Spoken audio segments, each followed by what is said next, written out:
Good morning, dear students. Welcome to your SST class.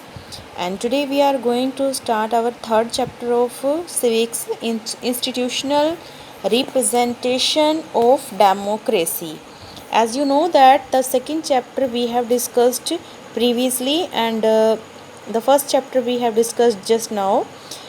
Today we will start third lesson. So write down today's date on it. In this chapter, we will main focus on the topics elections, political parties, and coalition governments.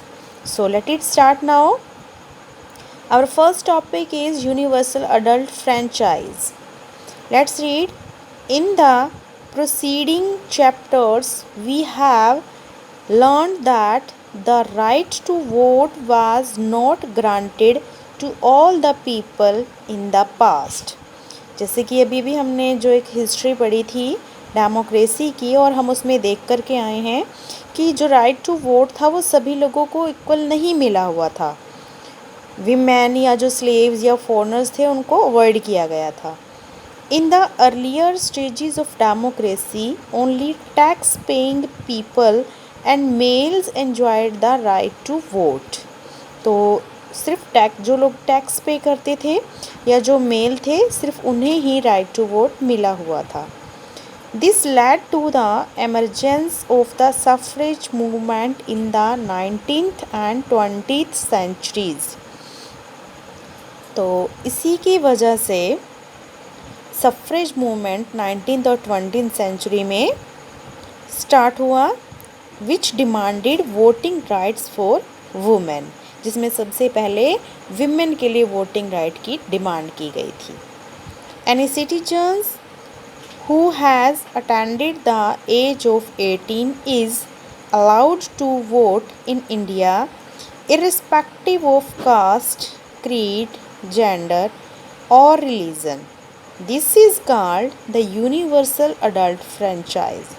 हमारे India में हर वो person जो अपने 18 year की as को complete कर चुका है, चाहे उसकी कोई भी कास्ट हो, क्रीड हो, जेंडर हो, रिलीजन हो, लेकिन उसे फिर भी वोट का राइट मिला हुआ है, that right is called universal adult franchise. In India it is based on the concept of one man one vote. तो इंडिया में जो ये कंसेप्ट है वोटिंग का क्या है, one vote one man one vote, यानी कि एक आदमी के वोट की वैल्यू एक मानी गई है, चाहे वो कोई नेता हो या चाहे कोई गरीब हो। Now elections in India, elections are conducted every 5 years to appoint representatives to the parliament and the state legislative assembly।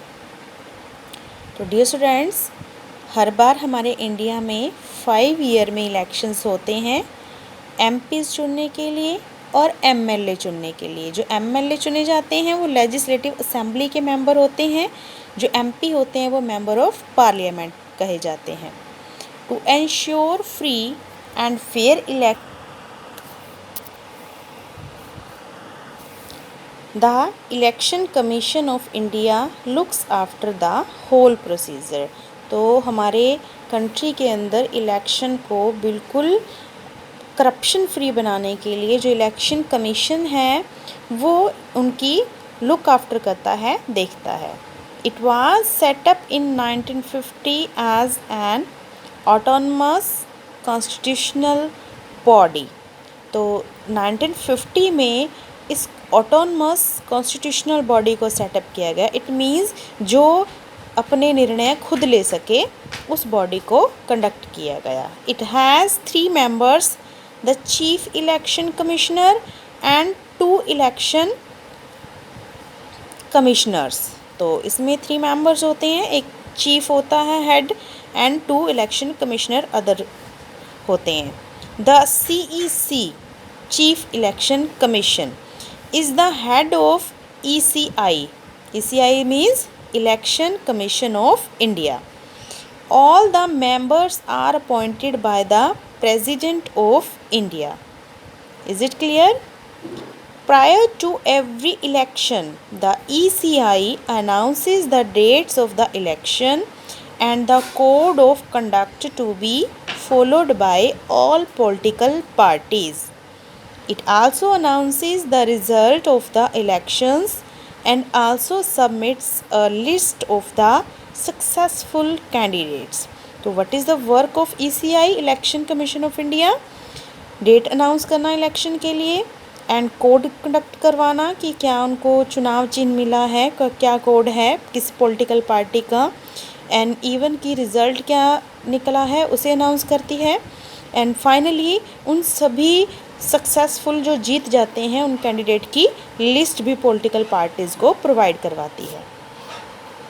The EC, Election Commission, also prepares the voters list before each election. The list contains the names of all the citizens who are eligible to vote. Then the commission issue the photo identity card which are to be produced to cast their vote. Secret ballot vote for each voter is confidential. Yes. Have you cleared it कि voter list बना ली जाती है पहले, उसमें सभी candidate के नाम डाल दिए जाते हैं, फ़ोटो आइडेंटिटी कार्ड बना दिया जाता है सभी को ताकि वो अपना वोट डाल सकें, और एक सीक्रेट बैलेट बनाया जाता है, यानी कि जिसमें कुछ सीक्रेट लोग इस तरीके से बिठाए जाते हैं जो ये देखते हैं कि जो वोट हैं सभी को बराबर डल रहे हैं, कोई एक पर्सन इसके लिए गुंडागर्दी करके सारे वोट अपनी फेवर में तो नहीं ले रहा. तो इसके लिए जो सीक्रेट बैलेट है वो भी EC means election commission appoint करता है. Now our next topic is electoral constituencies.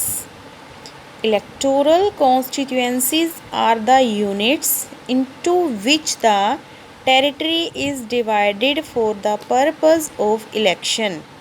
आपको पता होगा बेटा, जब एक एरिया में इलेक्शन होते हैं तो ऐसा नहीं है कि जैसे एक ही एरिया के सारे इलेक्शन सिर्फ एक जगह पे डलेंगे, नहीं, उसके लिए उसको कुछ पार्ट में डिवाइड कर दिया जाता है. जैसे इस वार्ड के लोग इस जगह पर वोट डालेंगे, दूसरे वार्ड के लोग इस जगह पे वोट डालेंगे. तो जब इस तरीके से यूनिट्स में डिवाइड कर दिया जाता है इलेक्शन पर्पज़ के लिए जगह को, तो उसे कहा जाता है electoral constituencies. Representative is elected from each constituencies and these constituencies usually have the same number of voters. और इवन कि ऐसा भी होता है कि जैसे जो वोटर्स होते हैं उनके लिए भी अलग अलग जगह को चुन लिया जाता है, और वहाँ से जैसे मान लीजिए एक पर्सन है जो टोहाना के हेड की फॉर्म में खड़ा हुआ है और एक पर्सन है जो सिरसा के हेड की फॉर्म में खड़ा हुआ है, तो एक पर्टिकुलर टेरिटरी दे दी जाती है उनको, तो वो उनकी अपनी इलेक्टोरल कॉन्स्टिट्यूएंसी होती है और उसको रिप्रेजेंट करने वाला पर्सन चुना जाता है. और इवन की जो कॉन्स्टिट्यूएंसी है वो ये नहीं कि ऐसे ही दे दी, एक एरिया बड़ा है दूसरा छोटा है तो कोई उसका हेड बन जाएगा, नहीं, वो एरिया इस तरीके से डिवाइड किया जाता है कि उसमें जो वोटर बैठे हैं वो बिल्कुल इक्वल होने चाहिए. अगर ये हम कम वोटर वाला एरिया एक बंदे को देते हैं तो वो तो नेचुरल सी बात है हार जाएगा. तो इसलिए जब टेरिटरी डिवाइड की जाती है कॉन्स्टिट्यूएंसी की, तो उसके लिए ये देखा जाता है कि जो वोटर हैं वो बिल्कुल सेम नंबर में होने चाहिए. In India, elections are held both at the state and central level. The member of Legislative Assembly or MLA is the representative who is elected to the state legislature. At the central level, representatives are elected to the parliament and they are known as members of parliament or MPs. Already we have discussed. There are two houses of parliament. They are the Lok Sabha and the lower house, and Rajya Sabha or the upper house. The members of Lok Sabha are elected directly by the people. So, hope so you have understood about it. Now we are reading about the next topic, that is electoral process. The announcement of the dates of elections initiates the electoral process. In India, a candidate must be of 25 years of age to contest election for either the Legislative Assembly or the Lok Sabha. तो India में जो MLA या MPs चुने जाते हैं उनकी as कितनी होनी चाहिए? मिनिमम 25 ईयर्स, मैक्सिमम कितनी भी हो सकती है. All political parties in the country are to be registered with election commission and they select. तो जितनी पॉलिटिकल पार्टीज़ हैं वो इलेक्शन कमीशन द्वारा रजिस्टर्ड होनी चाहिए. And the candidates from each constituency to contest on behalf of the party.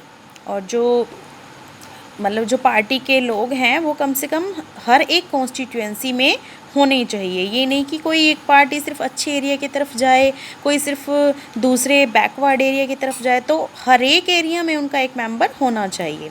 On the other hand there are candidates who are not affiliated to any party, they are known as independent candidate.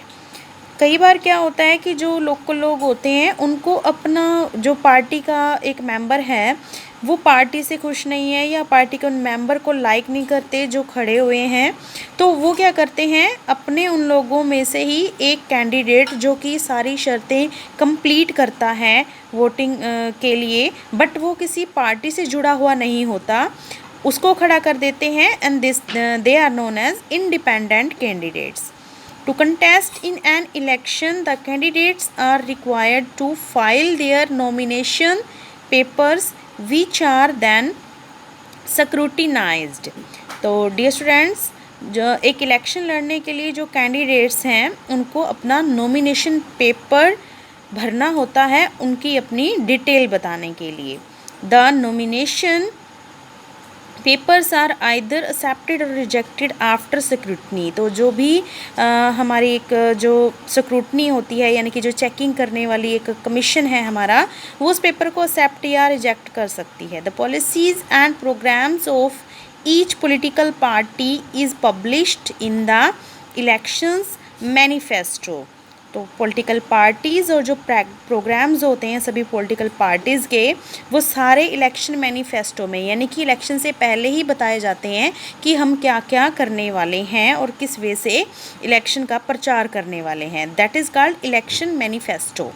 The campaigning for election starts after the final list of candidates are announced and it stops 48 hours before polling takes place. Electoral symbols are used.